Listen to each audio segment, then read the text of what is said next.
महाराज जी के आज के विशेषांक में रक्षा सूत्र परिवार के सभी सदस्यों का हार्दिक स्वागत है। बाबा जी ने अपने जीवन काल में भी कितने निसंतानों को संतान दी, उन पर लिखित पुस्तक अलौकिक अर्थात को आधार बनाकर ही कुछ उदाहरण यहाँ प्रस्तुत किए जाएंगे। महाराज जी का करुणामय हृदय अपने पास आए व्यक्ति को दुखी नहीं देख सकता था। निसंतान व्यक्तियों की नैराश्यपूर्ण स्थिति उन्हें सहन नहीं हो पाती थी। यह कहना अत्युक्त नहीं हो सकती कि उनके दरबार में बच्चे बढ़ते थे। लोग पुत्र प्राप्ति की कामना से उनके दर्शन को जाते और बाबा जी उन्हें आश्वासन दे विदा कर देते थे। बाबा जी के आशीर्वाद से असंभव कार्य भी संभव होते देखे गए हैं। इस प्रकार वे पुत्र ईश्वरा को तृप्त कर संतोष प्रदान कर रहे हैं। यहाँ एक पंक्ति ध्यान देने योग्य है। उनके दरबार में बच्चे बढ़ते थे। उनके लिए जैसे बच्चों का बांटना फलों के बांटने के समान हो। कुछ लोगों के उदाहरण यहाँ दिए जा रहे हैं जिन्हें बाबा जी के आशीर्वाद से संतान प्राप्त हुई है। जैसे जगाती बाबू, जो अब नहीं रहे, इलाहाबाद के एक प्रसिद्ध व्यवसायी थे। आज भी उनके लोगों की यूनिवर्सिटी रोड पर चाय पान की दुकान है। श्री जगाती जी नीम करोरी बाबा जी के अत्यंत समर्पित भक्त थे। एक दिन बाबा जी अपने कई श्रद्धालुओं को लेकर 2 गाड़ियों में उनके निवास, जो कर्नलगंज मोहल्ले में है, पहुँचे। जगाती बाबू ने बाबा जी एवं उनके साथ आए सभी भक्तों का चाय, फल एवं मिठाई आदि से स्वागत किया।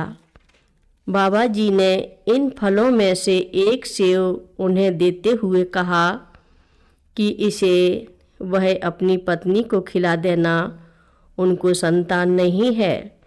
इस फल के खाने के पश्चात उनकी पत्नी पुत्र की जननी होगी। जगाती बाबू ने बाबा जी से संतान के लिए कोई अनुरोध नहीं किया था, लेकिन बाबा जी अपने भक्त की आवश्यकता को अपूर्ण कैसे रहने दे सकते थे।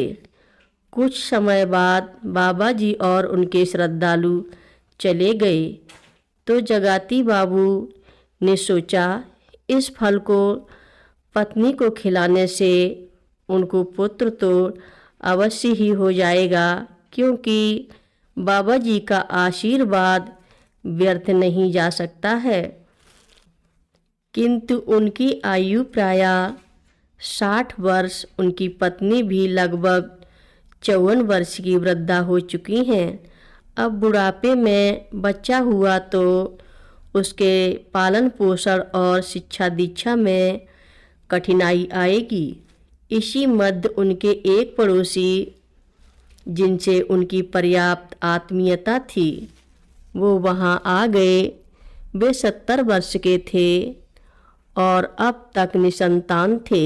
उनकी 60 वर्षीय पत्नी सदा संतान नहीं होने की पीड़ा से ग्रस्त रहती थीं।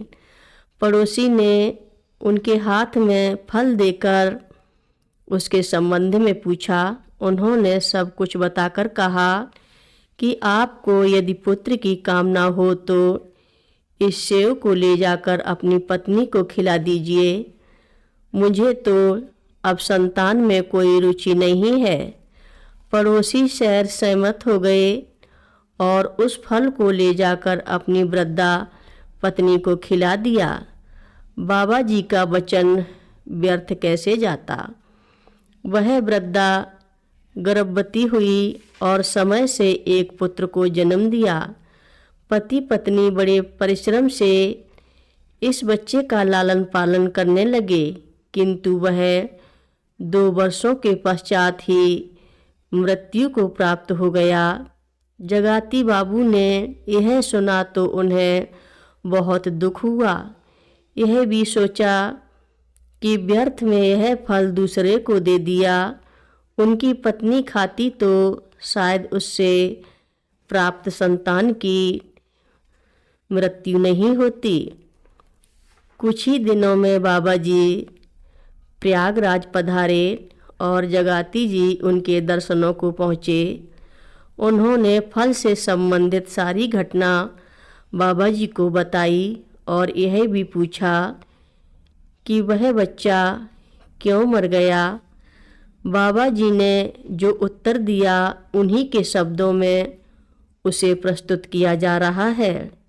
वह सेब हमने तेरी घरवाली के लिए दिया था, तूने उसे 62 वर्ष की बुढ़िया को खिला दिया।